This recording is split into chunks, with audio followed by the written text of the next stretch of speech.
Pagka ganitong malamig-mig, anong ginagawa mo? Nandito, nakatayo. Normally. Ready to newscast. Pero maganda nga yung maliwanag yung araw, no? Kasi kanina, lamig-lamig eh, no? Malamig ngayon kaysa kanina. Bakit? Hindi sa kwarto, malamig kanina. Mabuhay Luzon, Visayas, Mindanao, Mega Manila at World.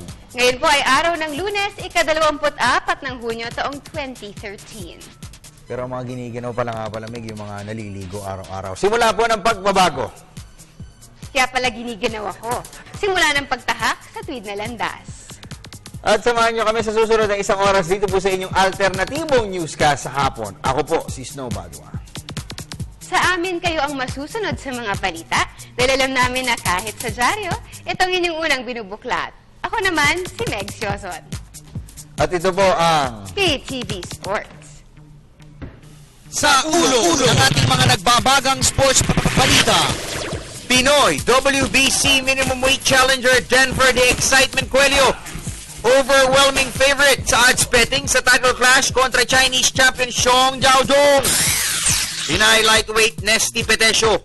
Paghahandaan ng gusto ang pagtugi sa pinapangarap na slot sa women's boxing competitions ng 2016 Rio de Janeiro Olympics. Pinay powerbuster Saina Rodriguez.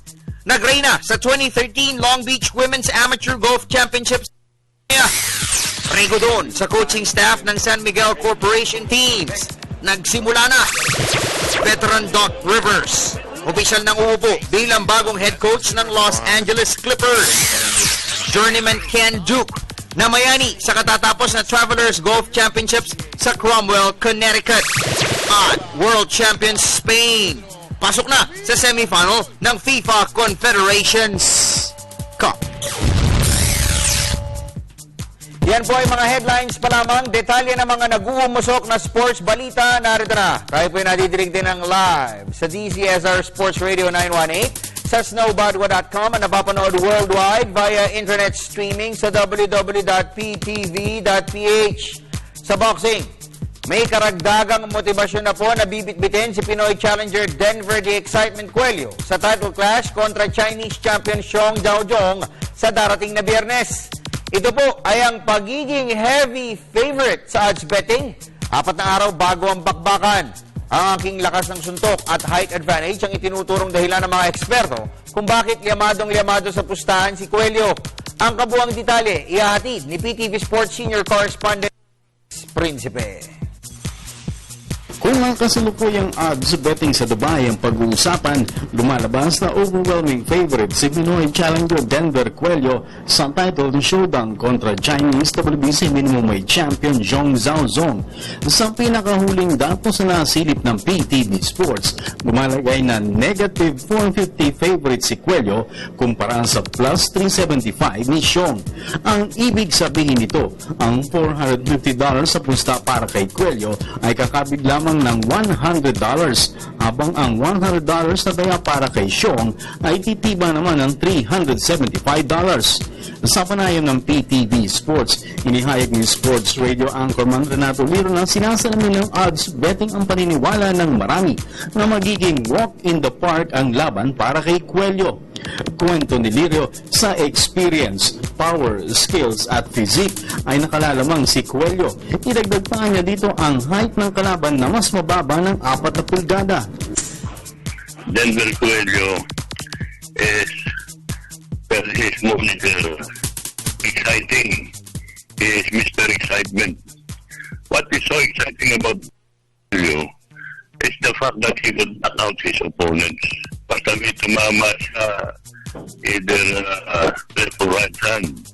Kasi may paglalagyan yung kanyang kalaban. Samantala, bagamat lumalamang sila sa odds betting, ayaw pa rin magpakumpiyansa ng kampo ni Coelho. Ayon kay boxing trainer at manager Al Joharo, kailangan pa rin nilang manatiling motivated at gutom para may sa katuparan ng misyon na maagaw ang corona mula sa Chinese rival. Lamang na lamang kami sa ads nila, pero yun nga, sinasabi ko sa ganyan, wala talagang kumpiyansa na kahit kapiraso. Ang huwag na lang magtiwala, di ba? Huwag na lang magbigay ng kumpiyansa. 100% talaga walang kumpiyansa. Ang WBC 105-pound championship ni Coelho at Xiong ay mangyayari sa Dubai World Trade Center sa UAE sa darating na Biyernes. Para sa PTV Sports, Dennis Principe, Telebisyon ng Bayan. Sa boxing pa rin, 3 araw matapos na kumopo ng ginto sa 2013 China Boxing Open, ibinaling na ni Pinoy lightweight Nesty Petesio ang atensyon na pangarap na makapasok sa 2016 Rio Olympics. Nauna nang nabigo si Petesio na mag-qualify sa London Summer Games noong isang taon matapos na hindi siya umabot sa quarterfinal ng flyweight class sa Asian qualifier. Nagbabalik si Dennis Principe. Para kay Lady Boxer Nesty Petesio, ang kanyang latest tournament victory ay magsisilbing unang hakbang para mag-qualify sa 2016 Olympics. Noong Biyernes ay tinalo ng 5'2" na si Petesio ang 5'11" na si Alexis Pritchard ng New Zealand upang makupo ang gold medal sa 60 kg class o lightweight division sa prestigyosong China Open. Ito ang unang pagkakataon na nagkampanya si Petesio sa lightweight category, ang isa sa 3 division na inilaro sa nakaraang London Olympics. Noong isang taon ay sumabak si Petesio bilang flyweight, ngunit nabigong mag-qualify sa quarterfinals ng World Championships, ang qualifier noon para sa 2012 Olympics.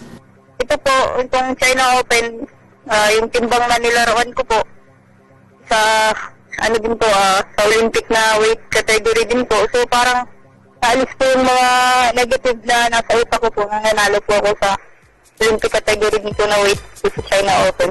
Hindi naman nalintanan ni Petesio ang pagiging undersized sa nasabing. Ayon kay Petesio, dadaanin niya lahat sa tiyaga at tamang paghahanda upang makamit ang pangarap na pumasok sa Olympics. Yun nga po sabi ng mga nakalaban ko po doon, too small po daw talaga ako sa Sa lightweight. Opo, too small po. Sa isip ko naman po, wala naman po sa liit yun eh. Wala po sa liit yun kung si Manny Pacquiao nga po, maliit po siya, pero kita niyo naman po kung paano siya makipaglaro sa taas ng ring. Si Petesio ang tanging gold winner ng Team Philippines sa China Open na nilawakan ng ilang mga world champions ng Asia at Europe. Bukod kay Petesio, nag-uwi ng silver sina Josie Goguko sa women's flyweight class at Junel Cantancio sa men's lightweight division. Kasali din si London Olympian Mark Anthony Barriga na kumupo naman ng bronze medal sa kanyang paboritong light flyweight division. Para sa PTV Sports, Dennis Principe, Telebisyon ng Bayan. Sa professional basketball, may bagong konsultan na po na uupo sa bench ng Petron-based booster sa season-ending PBA Governors Cup. Siya po'y walang iba, kundi si American national John Todd Purbs na dating chief mentor ng team na Indonesia Warriors. Lumalabas po na si Purbs na ang uukupa sa dating pwesto na binakante ni team consultant Raiko Torman na lumipat naman sa Barako Bull Energy Cola noong Enero. May report si Ms. Nicole Ramos. Oras na lamang ang hinihintay bago formal na ipakilala si American coach John Todd Purbs bilang bagong consultant ng Petron Blaze Boosters. Si Purbs ang gumabay sa Indonesia Warriors tunay sa title romp sa Asian Basketball League noong 2012 at siya rin ang nahirang na Coach of the Year ng liga sa kaparehong season. Ayon sa source ng PTV Sports, naisikatuparan di umano ang deal matapos ang dibdibang negosasyon sa pagitan ni Purbs at ng mga top officials ng San Miguel Corporation noong Biyernes. Samantala, inamin naman ni Indonesian Warriors General Manager Rudolph Tulos na malaking kawalan para sa kanila ang paglisa ni Purbs. He's a good person. He knows basketball very much. He also has a commercial side that not many basketball coaches have right now. It could be a lot for us. Hindi rin itinanggi ni Tulos na sumama loob sa paglipat ng bakuran ni Purbs. Lalo pat ang karibal na San Miguel Corporation ang nagwalis sa kanila sa nakalipas na ABL Finals. I think we want to put the ethical coach. I think he need to put that into consideration. But if we are being professional, he can choose wherever he wants to do the coaching. Si Purbs ang ikalawang consultant na kinuha ng Petron ngayong season, matapos na lumipat sa Barako Bull Energy Cola noong Enero si Serbian national Raiko Torman. Para sa PTV Sports, Nicole Ramos, Telebisyon ng Bayan. Samantala, isang kapatid ng sikat na NBA player ang kinuha ng Petron Blaze Boosters bilang import para sa season-ending PBA Governors Cup. Siya ay walang iba kundi si Elijah Millsap, na younger brother ni Utah Jazz star Paul Millsap. Ayon kay San Miguel Corporation Sports Director Noli Iyala, si Millsap ang kanilang pinili dahil ito ang angkop sa pangangailangan ng team. Si Millsap ay ang dating star forward ng LA Defenders D-League at kaya nitong lumaro ng multiple positions. Taglay ng 25-year-old dribbler ang angking lakas at bilis para makipagsabayan sa physical contact ng PBA.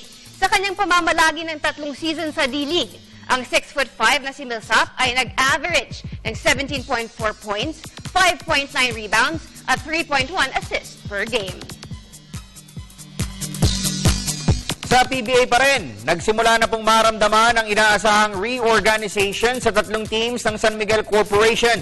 Kamakilan lamang po ay pinapirma na ng kontrata ng San Miguel Group si UE Red Warriors coach Boycie Samar. Ang fire mentor na si Samar ay galing po sa matagumpay na championship conquest sa katatapos na Phil Oil Collegiate Championships. Base po sa impormasyon na nakalap ng PTV Sports, si Samar at ang isa pang assistant coach na kinakausap ng management ay nakatakda di umanong maupo sa bench ng Barangay Ginebra San Miguel kapalit ni na Alan Caidic at Juno Soler. Si Soler po ay nauna nang na-appoint bilang head coach ng De La Salle Green Archers sa UAAP habang si Caidic ay mas malamang na atasan na rin umanong mag-focus sa collegiate team. At hindi pa ho dito nagtatapos ang rigodon sa loob ng San Miguel Group dahil mas malamang maapektuhan rin umano ang balasahan ng sa Petron Blaze Boosters at San Mig Coffee Mixers. Si Olsen Racela ay sinasabing namimili grupong malipat sa San Mig bilang assistant habang si Gia Barilla naman di umano ang tatayong bagong head coach ng Petron. Samantala sa isa pa hong bagong development, kinausap na kanina ni na San Miguel bosses Robert Non at Noli Iyala ang isa sa mga aplikante nila para sa assistant coaching job ng Ginebra San Miguel. Ito po'y walang iba kundi si Alaska Aces Deputy Louie Alas. Lipat tayo sa golf. Isang come-from-behind victory ang nairehistro ni Pinay Par Buster Saina Rodriguez sa 83rd Long Beach Women's Amateur Golf Championship sa California. Noong isang araw ay pumalo si Rodriguez ng 1-under-71 sa Skylink Golf Course upang magwagi ng 3 shots laban kay hometown Bet Wan Hu. Tumapos nang nagkasalo naman sa ikatlong pwesto sina Betty Chen at Beverly Batana nung kulit 4 strikes back. Naghahabol ng 3 tira papasok sa final round, inagaw ni Rodriguez ang liderato sa pamamagitan ng paghataw ng 3 pagkakasunod na birdies sa kanyang unang 3 holes. Bago siya tuluyang nag-pull away sa pamamagitan ng pagdagdag ng isa pang birdie sa 6th hole. Nauna si Rodriguez ng 3 over 149 sa unang 2 rounds para sa 3-day aggregate score na 2 over 220. Ito ang ikalawang titulo para kay Rodriguez ngayong season matapos na magpagreynahan niya ang South Australian Women's Amateur Open noong Marso. Sa triathlon, patuloy po na pag-angat ng antas ng Philippine Triathlon ang nakikita ni TRAP President Tom Carrasco matapos na muli pong makipagsabayan ng mga local participants sa katatapos sa Triathlon Philippine Series sa Subic nitong weekend. Sa likod po ng mga bigating Australian triathletes, nagawang tumapos sa top 10 ng 3 mga alagad ni Carrasco. Tumawid sa finish line na nasa 5th to 7th spot sina John Lee Rams, Chicano, Jonard Saim at national team mainstay Nico Huelgas. Ang 3 po ay tumapos ng kulang 10 minuto sa likuran ni World Championship campaigner Luke McKenzie na nagtala ng winning time na 1 hour, 59 minutes and 25 seconds. Hindi rin po masama ang performance ng female side dahil nakapwesto na pang 31st ang bagong diskubring si Monica Torres. 11 minutes sa likuran ni top finisher Belinda Granger ng Australia. Ayon kay Carrasco, sa patuloy na pagiging aktibo ng mga Filipino triathletes sa mga bigating kompetisyon, hindi makakasabay na rin ang ating teknolohiya sa mga powerhouse countries. Sa cycling, handang-handa na ang Road Bike Philippine Cycling Club para sa pagsuong sa hamon ng Tour of Jalajah sa Malaysia. At para mabigyan ng karagdagang motibasyon ang kanyang team, may surpresang regalo na ihinanda si longtime cycling patron engineer Bong Sual. Sakaling magpamalas ng impresibong performance ang kanyang mga parbatong road warriors sa 5-stage bike test. Narito ang report ni Ms. Cristabel De Leon. Lumipad na patungong Malaysia Lunes ng umaga ang Road Bike Philippines Cycling Club. Ito'y upang lumahok sa UCI-sanctioned Tour of Jalaja. Sariwa mula sa record-breaking feat sa Pedal to the Meadows Cycling Challenge sa Hawaii, muling pamumunuan ni skipper John Mark Galedo ang kampanya ng Road Bike Philippines sa 5-stage bikeathon. Makakasama ni Galedo sa pagpedal para sa Engineer Bong Swal-owned squad sina Valera Vina, Ronel Hualda, Jerry Aquino, Harvey Sicam at Ryan Tugawin. Sa panayam ng PTV Sports, hindi itinanggi ni Swal na pangarap niyang birthday gift sa darating na Sabado ang mas magandang performance ng kanyang mga road warriors sa Tour of Jalaja. Palagi hinihingi natin yung na mabigyan natin ng magandang itong mga sponsor natin Siyempre, kung di dahil dito sa mga sponsor natin wala tayo dyan. Dagdag na hamon pa ni Swal sa kanyang mga riders, pukpok lamang ng husto sa Tour of Jalaja ay tiyak na may naghihintay na regalo sa buong team. There is another surprise gift o incentive like what happened to Malta. Binigyan ko siya ng isang bike nung naka-podium siya. Kaya inspirado rin mga bata kasi nagdatingan na naman yung supply namin bike. Bukod doon, meron akong in-order reserva. Yun ang pinamimigay ko sa kanila. Ang Tour of Jalaja ay magsisimula sa Miyerkules at magwawakas sa darating na linggo. Para sa PTV Sports, Cristabel De Leon, Telebisyon ng Bayan. At happy birthday kay Engineer Bong Swal. Sa Sabado po ang kanyang pang-titik na kaarawan. Sa iba pang balita, kasama po sa itinerary ng Philippine Volcanoes Rugby Team ang partisipasyon sa Asian Games sa Incheon, South Korea sa susunod na taon. Ayon kay PSC Commissioner Jolly Gomez, sa magkakasunod na tagumpay na inani ng National Rugby Team, kabilang na po rito ang pagpasok sa prestiyosong World Cup. Hindi anya malayong mapa sa kamay ng Pilipinas ang ginto sa Incheon. Sa panig naman ni Philippine Rugby Football Union Vice President William Bailey, magandang continuity para sa Philippine Volcanoes ang pagsabak sa Asian Games matapos ang kanilang kampanya sa Rugby World Cup 7 sa Moscow, Russia sa Biyernes. The ultimate goal of the volcanoes is that Asian Games medal. And we are actually investing, and we've been working with Matt, we're investing and preparing for that Asian Games medal. We spoke earlier about the Asian Games, and I think that's a very real proposition for our guys. The coaching staff are excited about it, and I very much hope that ends up in some continuity of coaching. Samantala, hinopo naman ng Bears ang kampyonato ng inaugural season ng American Football D-League. Katapat ang championship opponent na Panthers. Muling pinatunayan ng Bears na sila ang hari ng D-League ngayong season sa pamamagitan ng pag-ani ng 29-13 victory.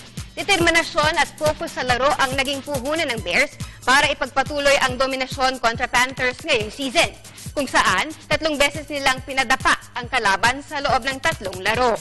Sa pangunguna ni Mike Hayes, noong Enero mula sa mga clinics na ginawa ng Philippine Punishers. Para sa mga bagitong manlalaro, kabilang naman sa mga VIPs na nakapanood ng tagumpay ng Bears ay si U.S. Ambassador to the Philippines, Harry Thomas. It was a hard-fought game, a lot of hard hits on both sides of the ball. Our team did real well. Our line did great. D-line did awesome. And basically, it was a good team effort. No mistakes today. Everyone did well. Real happy. Well, I love it. It reminds me of being back home and playing American football in the United States. And I'm so encouraged to see so many young men out here playing football. It's a wonderful sport. Well, I wanted to come here and see how good they were and see how well they play and see if we can get the NFL or some of the teams in America to combine with them. It's a wonderful sport. It's a team sport. And I think that works in the Philippines because Filipinos like to do things in groups. And so doing things in groups is what we do in football. So I think that's why we would like to see some American teams support the Filipino teams here. Thank you so much. It's an honor, Ambassador Harry Thomas. Punta naman po tayo sa International Sports NBA. Tila wala na pong makakapigil pa sa pagbiyahe ni Boston Celtics head coach Doc Rivers patungong Hollywood. Ito'y matapos na pumayag ang Celtics na ipadala ang 51-year-old American mentor sa Los Angeles Clippers kapalit ng unprotected 2015 first-round draft pick. Pero kinakailangan pa hong aprobahan ng NBA Commissioner's Office ang deal para maging opisyal ang pag-upo ni Rivers bilang chief mentor ng Clippers. Mismong si free agent point guard Chris Paul ang humiling na kunin ng Clippers si Rivers, kaya tiwala po ang kupunan na mapapapirma nila ng 5-year contract extension sa susunod na buwan ng 6-time NBA All-Star. 3-year deal na nagkakahalaga ng $21 million ang posible pong akuin ng Clippers sa pag-acquire kay Rivers mula sa Celtics. Samantala, pasadahan naman natin ang iba pang mga tampok na sports stories overseas. Sa report ni Ms. Keisha Halili.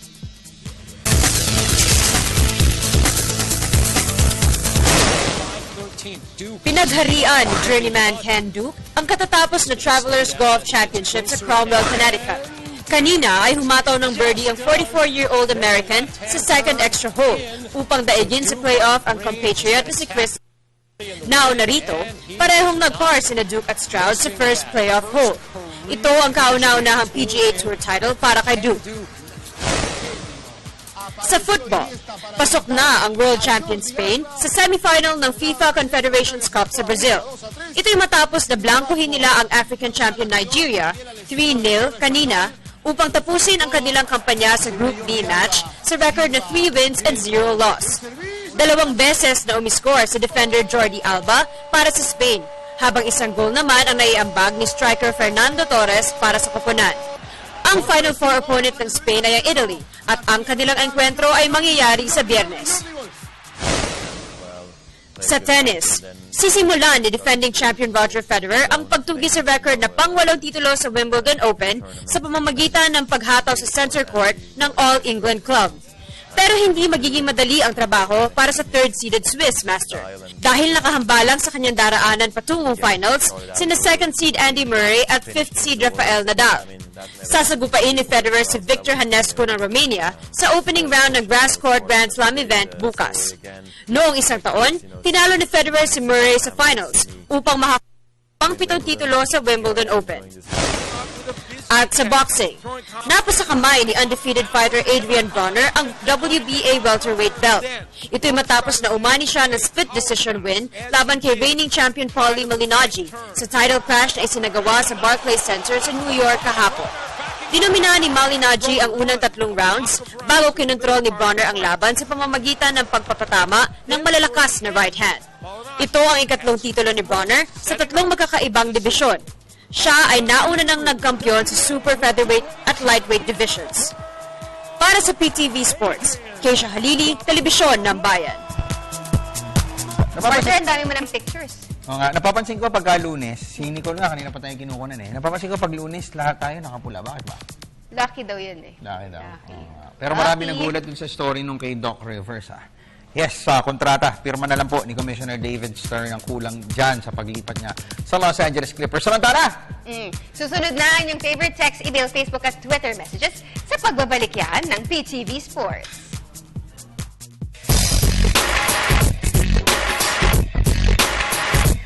Hello, I'm Rob Imperial of the Philippine Punisher American Football. Come visit my crib and watch Home Court with Nicole Ramos this coming Thursday.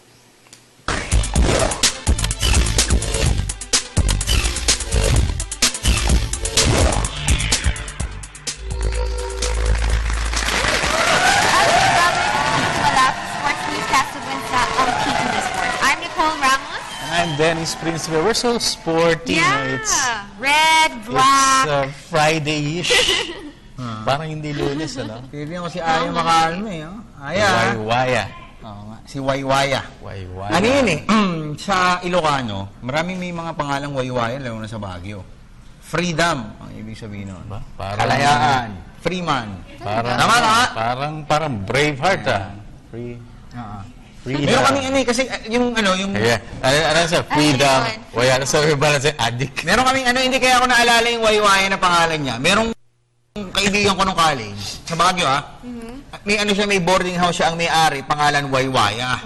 Lagi namin sinisigaw, Waywaya! Sinisigaw ako gano'n. Kasi dati, parang nakakatawa, hindi dati pamilyar rin eh. Kasi nakakatawa dun sa landlady na yung partner. Ito, totoo to Totoo to, partner Lahat naman sasabi totoo nangyayari. Bago may trade. Sa boarding house niya, bawal umutot. Kasi kakatuhinan daw yung itim daw yung isa. Patay tayo dyan. Kaya hindi ko malilimutin. Babalik po kami. Okay, session mo. paano kayo magpadala ng mensahe sa amin, Okay. Maiwaya? So all you have to do is follow us at facebook.com/PTV4Sports. You can also follow us at twitter.com/PTV4Sports. And for those who want to send in emails, just type in ptvsports@mail.ptv.ph. And for those who want to send text messages, just type in radio space, SR space, name space, message, and send them to 2311 for Globe and Touch Mobile and 350 for Smart and Talking Text. Send in your messages, guys.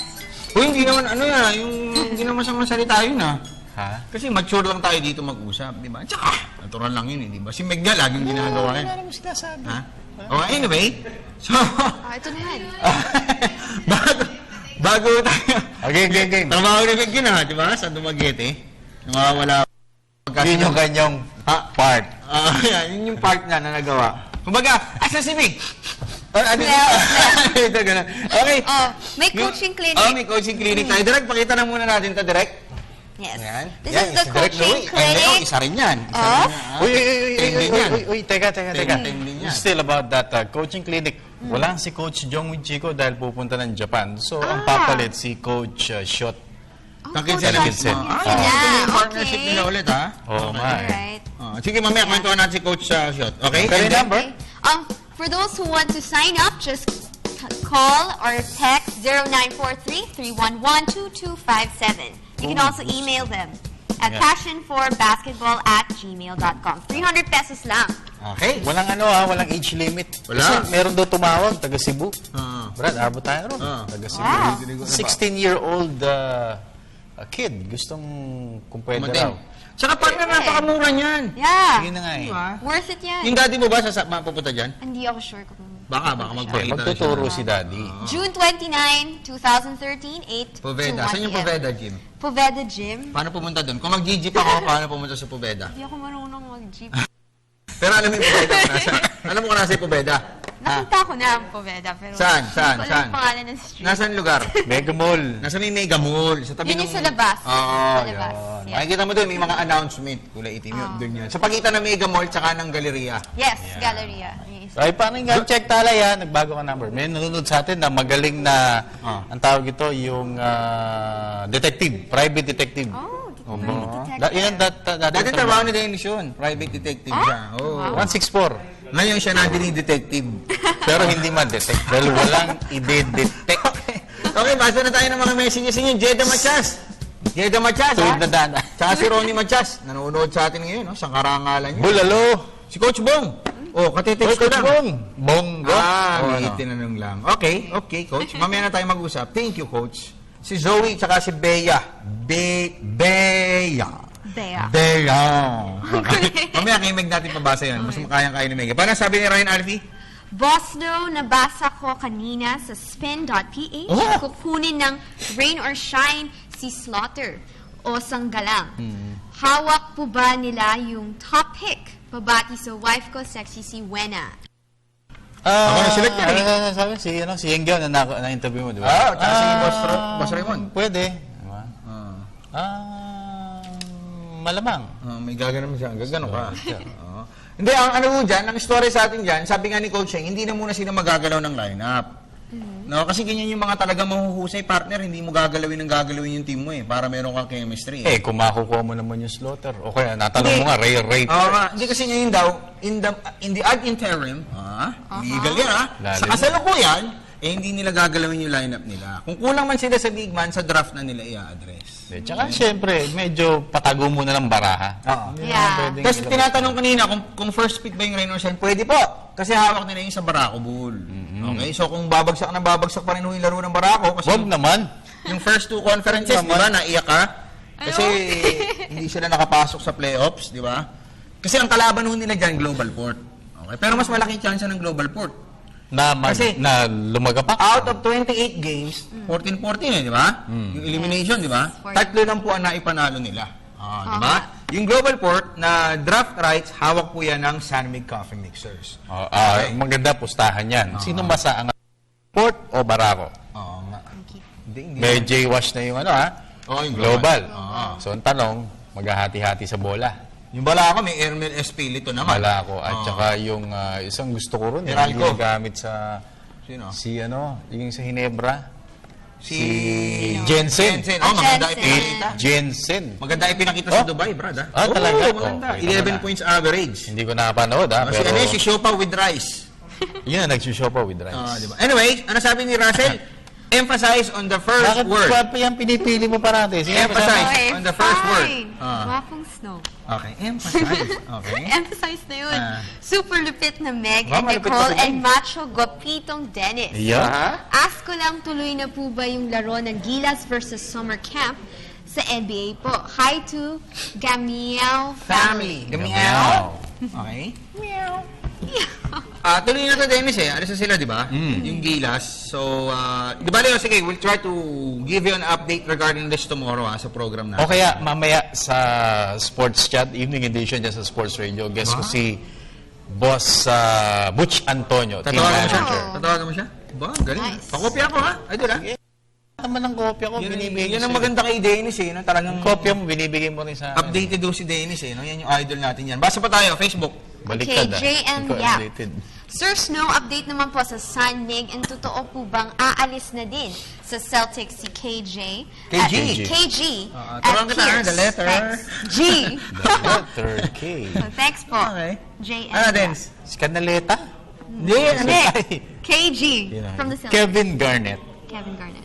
Okay. Kasi maraming movement ngayon eh sa mga NBA teams, particularly na wala pa si Doc. Lumalabas, halos ano na yan, 99% si Doc Wala na. Rivers. Wala na. Pero medyo may threat si NBA Commissioner David Stern na, wait, teka, hindi pwedeng i-trade ang coach Sa player. sa anuman, player, pick, o pera. Kasi sa NBA, pwede ka mag-trade for cash considerations. Pwede yun, hindi bawal yun. Sa CBA nila, hindi naman kasali ang coach sa trade eh. Yeah. Hindi yung gagawin nila yung ginagawa nung kakilala ko. Kakausapin. O sige, drop niya. Bitawan niya. Seminar kayo. Di ba? Punta kayo dito. May papakilala ko siya sa inyo. Kaso gulo eh. Umugulo eh. Pero pogi yun. Pogi. Thank you, sir, sa panonood. Okay, basa tayo. Mga text. This one. Text. Sir Snow, Nanginginig ano ka ang pa, ha? lagay ngayon si Howard at ibang players na LA Lakers? May matrade ba? John of Baguio Ikaw, City. Dennis. Maganda tayo ng July 1 kasi yun yung by that time alas 12 Pacific or Eastern time. Doon magiging free agent na pwede nang i-sign or mag-renew sina. Pero ako, naniniwala ako, partner, may mababago sa Lakers. Alam ko si Howard, lilipat sa ibang team yan eh. Ano yan? Siguro sign and trade. Parang ganun. Oo. Anyway, ito si Kuya Tom ng Alaska Aces. Uy! Si Rabbit Ears. Rabbit Ears. Magkakambak ba yan? Si Hindi, Bang Tom? papunta na sa Bicol to eh. Magtatayo na siya ng bukid doon. Batiin daw natin yung, okay daw ang tandem natin. Tatlo, Nicole, Dennis, saka Meg. Active na active sumagot si Nicole. Yan ha. Active ka daw sumagot ha. Ng kontrabida ng ito eh. Bakit Ito naman. ano kontrabida? Ito maganda to, partner. Baka hindi nyo alam to. Trivia sa akin ito ha. Go! I saw you nga pala sa movie na Kubrador. Journalist ka doon. Kubrador. Ano ka? Alam man. Kubrador. Kapanood mo na ba yung Kubrador? Ando din ako. Yung ba yung rated X? Hindi ah. Kaya nga nanalo ng mga kan yun eh. Kan. Mga ganun. Germany. Mga bold yun Hindi. Doon ka makasali? Hindi, ano yun. Ano siya eh. Ang tawag indie film siya, pero wala siyang sexualidad. Parang pinapakita doon yung buhay ng isang kubrador ba? Yung nagpapawetting. Ano ka doon? Reporter? Ha? Reporter. Reporter yung role. Kinuha nila eh. Ganon ka. Hindi. For the sake of art. Uy, alam mo ba si Snow may commercial? Cellphone. Ano yung commercial? Load. Load! Pwede ba banggitin? Wag. Dapat makita natin yung commercial Globe niya. na ako. Globe model na. Di kalaban. Kalaban Hindi, yan. totoo, meron yan na... Dati talaga. yung may mata mo pa ng kulot ganun eh. I-type mo Snow, tapos Snow ba? Comprador. Tapos, Baka sa YouTube may kita yan. Meron. Kaya ang problema. Nabayaran ka ba ron? oo naman. Kala ko di umabot. Pumapalbuls ako dun eh. Ayos yun. Bayad yun. Sige. Hindi na lang naulit. Ulitin nyo nga, Sabi sir. mo eh. Uy, si Rudolph Tulos, oh. Pinapalo ka na. Pakita mo, direct, ha? Ay interview lang natin, direct. Pakita mo, Click direct. mo to, click mo Direct. to. Ayan, Click mo to. Para Rudolph click Tulos. mo yan. Bakit? Para makitang, yan ang pumapalo ngayon. Kaya nga magpapakilala ko sino yan. Ayan, Si Rudolph Tulos po ay Follows you. kita niyo, Follows follows. no bad Following ko rin siya eh. Very much. Ano po yan? General Manager ng Indonesia Warriors. Kaya Taga-Indonesia po yan, follower ko. ibig sabihin, si Snow Badwa, kung awayin nung may tatakbo ang Indonesian Warriors. Big time ito. Lolo-holo ko si Snow Badwa. Magmamigrate na rin ako sa Indonesia. Paano ba sabihin yung I love you dun? Oh, I love you. Saya cinta kamu. Saya cinta kamo. Parang nagmumura. Ako cinta mo. Ano yung sabihin? Ikaw mahal ko. I love you. Galing. Yung sabihan ka na yan, ako cinta mo. Si Kuya Ruben, chitay mo. Siya chitay mo. Ako inikot cinta. Okay. Basa tayo. Text. Basa Text. One more text. Ito, si John Orbina. Good PM Snow. Hi Meg, pwede bang malaman profile ng import ng BGK? Thanks, hello sa mga Urbina clan. Tanong ko sila, baka si Lowhorn. Hindi, pumunta na. Sa 14. Baka siya. 12 o 13 o 14 dating dito. Okay. Si Lowhorn po, siya ang, bago siya na-injure. No, kasi pagpunta niya dito yan, na-injure yan eh. Nako. Sa tuhod. Oh, paano yan? Ang average po niya, siya ang top scorer. Tsaka nangunguna sa statistical. ABL. Leader ng ABL. 28.7 points. Ba? Wow. Grabe, 8.7 rebounds. Kalahin mo? And 4.3 assists per game. Ba? Hindi madamot Magaling, Team player, Team player yan. Tsaka magaling daw ito parang na maitutulad kay Nate Bromfield pero mas maliksi. Nate Bromfield. Never rin yun, diba? Mas flash. Nate Bromfield. Okay. Anyway, so ito ba? Basa tayo ng mga messages natin. Isa pang Twitter. Twitter. Twitter. Okay. Ayan. Ito. Idol Snow. Total. Tapos na. Tapos na yung NBA. May chance bang maging consultant natin si Coach Eric Spolstar sa Gilas? Hi, Nicole. Spolstar. Okay, sagutin namin yan Sasagutin namin yan. Ni Dennis at ni Nicole sa pagbabalik ng Hey TV Sports. Ay, ako po si Jason Castro. Lagi kayo manood ng PTV. Yung mga taga Pampanga, lagi ko may beken. Thank you.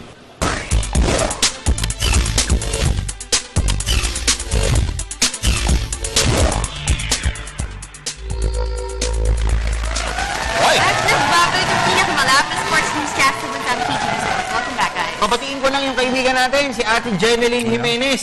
Ayan, Ate Jeneline Jimenez, salamat sa iyong panonood. Tapos yung mga taga Rain or Shine partner, yung marketing nila. Si Ryan, si Rick, si Leo, Jason, Jobs, tsaka si Vincent. Nanonood po sila sa atin sa PTV. Mr. Boy Lapid. Ayan, Boy Lapid. Salamat po sa inyo. Thank you. Okay, basa pa yung tanong kanina, partner, pwede raw bang kunin si Eric Spolstra na consultant? As a consultant. Oo, ng Gilas. Ano tingin mo? Why not? I think pwede naman. Yung mga konting tips lang, di ba? Or kung Indirectly pumunta rito. siguro, walang paperworks. Walang kontrata, walang, di ba? Pero, So, parang voluntary? voluntary, pwede siguro. Pero natin kontakin si Mr. Butch Antonio. Unahan ko na nga yung program mamaya. Kasi meron mamaya yung program. Isang tanong Miss lang, Beautiful, dati ka namang nurse, paabot naman ng mic. This one. Okay?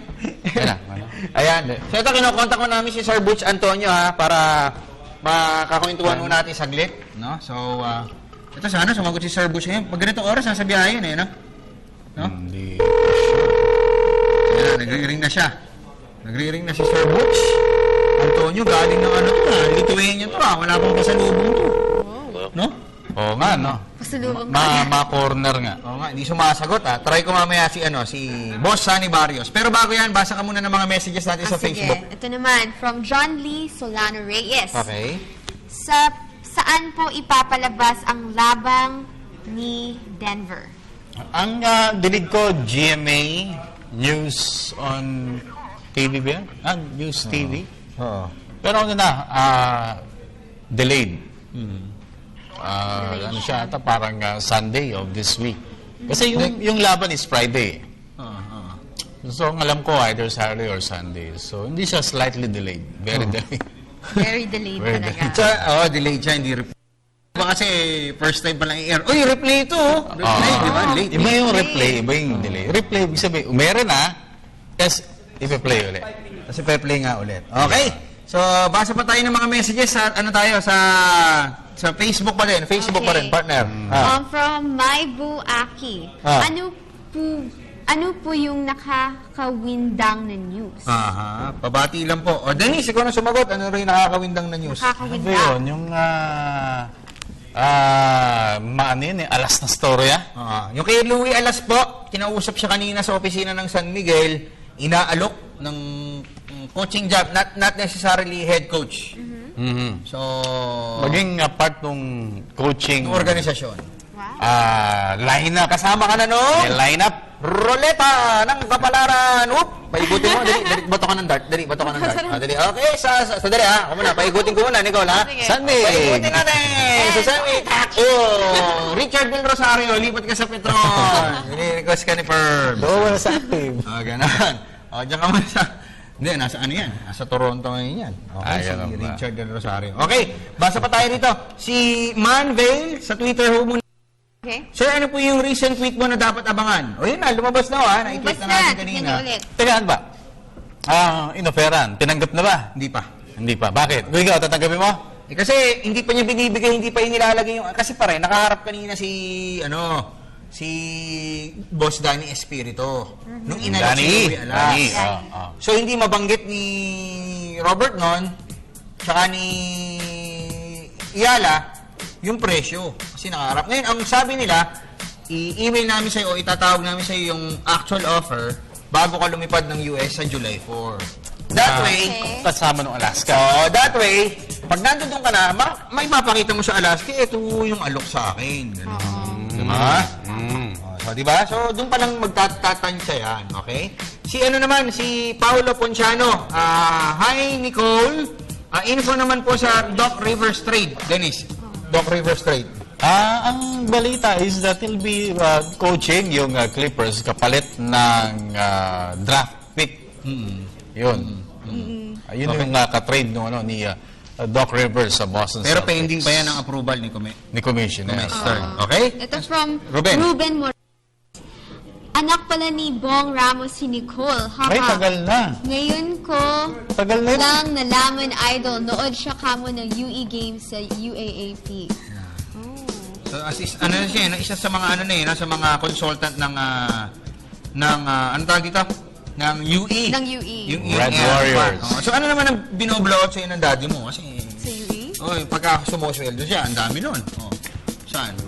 Binoblow out? Nagpapabili ka ba ng ano sa kanya? Dad, buy me a new car. Hindi naman ako. Kasi my 2012 Sentra is already old. No, hindi naman It's ako. already I'm happy 2013 with what I have. Okay. So, ganun ka ba? Because my dad, he buys me things on his own. I don't need to ask him. Ganun ba? Talaga. Pero he treats you to movies almost every week, no? Every And time. shopping. Because he makes, hindi man shopping. Okay. Mostly family time. Yun. So, family treats the What whole was time. the most memorable gift that you got from your Coach dad, Bong Coach Bong Ramos? My most memorable gift, his love for me. His love? Wow! Galing dito! My Pwede dad's itong father's love. Malahing malayo kay Meg to. Magaling sa magutin. Humihilig nga ang kotse, no? Humihilig sa likod. Okay. Pero ano yung pinaka-expensive or pinaka-extravagant na hiningi mo sa kanya? Hindi, yung binigay. Hindi nga naso Binigay? Car. Yung car. Bago yan ang binigay sa'yo? Hindi. I'm happy naman kahit second hand. I'm good with that. Yan ang maganda kay Nicole. Practical ako. I don't need anything brand new. Kasi hindi mo alam ginamit niya? Daddy ko muna naggamit. Sinusulang ka na ng daddy mo para hindi ka mag-boyfriend. And he is successful so far after 21 years. 21 Di ba? Okay, basa pa tayo ng mga messages. Bago natin tawagin si Meg. Ayan na, recess na, Meg. Ayan, pagka-recess na, may lalabas na ng vampira sa likod ko. Si Jeff Malyari, ano sabi niya? Snow Badwa, Spin PH, SMC talaga walang magawa sa Alaska. Hindi nila kaya ng fair fight. Kaya sulutan na lang. Kakaawa ang SMC. Okay. Uy, yung mga messages na binabasa po namin should not reflect yung aming views. Yes. Kasi yan po ay views ng mga viewers. Hi, Meg! Dapat yata kami matapos sa'yo. Ayun na si Meg, okay? So, si Meg, yan. Galing yung studio natin, no? Umuro. Gumagalaw yung floor. Gumagalaw. Na virtual, gumagalaw na mag-isa yan. Oh. Sige nga, paano gumalaw? May TV dito, wala naman dito. Oh. Okay. Meg, mag-thank you ka na. Ayun, mag-thank you ka na. Muna, Nicole, mauna ka na. I'd like to thank my dad, my Meg, mom, my sister, my lola. I love you guys. And of course, Amazing Playground and Dermaesthetic. Okay, thank you, Nicole. Meg! Thank you to Mr. Amis yung mga amazing playground, PBA Lifestyle Shirt, Axel Sportswear, at of course, Dr. MJ Torres ng Zen Institute. And Dennis. And my wife, Queenie. I love you kay Z at upcoming. Para akong Miami Heat, Brad. Back to back. Back to back. 6 months ang pagitan. Ading. Hello. Si John Lasso, yung pasanamatan. Mr. John Lasso, magandang hapon. Chef Talay ng I Spy. Programa, invite mo sila. Sports Chat, mamaya evening 7:15 to 8:30. Uy, happy birthday kay Boss Virgil Villaviceno. Uy, happy birthday. May-ari ng kamayan niya, kapatid niya. Oo, si Boss Big. Oh, yun. Yan, mayaman ang layo nila. Okay, ako na. Yes. Salamat po sa Barako Energy Cola, Mr. George Chua, Michael Johnson Chua, Paul Chua, Mr. J. Lianas D, and siyempre, kay Ma'am Cherry at Mr. Rafi Casiao. And thank you sa Access 360, Mr. Willie Ortiz, Philip Golo, Willa Rosa, Jacob Palapas at Arvin Roa, Ninang Renato Lino ng Riley Tours and Travel at Mr. Will Sarabaro, Mindanao Avenue Extension para po sa aking formal wear. Salamat po sa inyo. At pasalamatan na rin natin, araw-araw pa nanonood sa atin sa Tinapayan Festival, brother. Kaya pagpunta mo doon, kilalang ka. Order ka ng tinapay, akin lang yan. Yung ensimada. Oh, masarap yun. Tsaka marol. Sabi mo magdadala ka dito. Tsaka yung roll. Di pa ako nakakapunta eh. Yung mga roll, may ube-ube. Ako po ang Nicole Snowbado. Meg Sioson. Nicole Ramos. Dennis Principe. Kami na pa mauna. Magandang umaga na, Global Pinoy.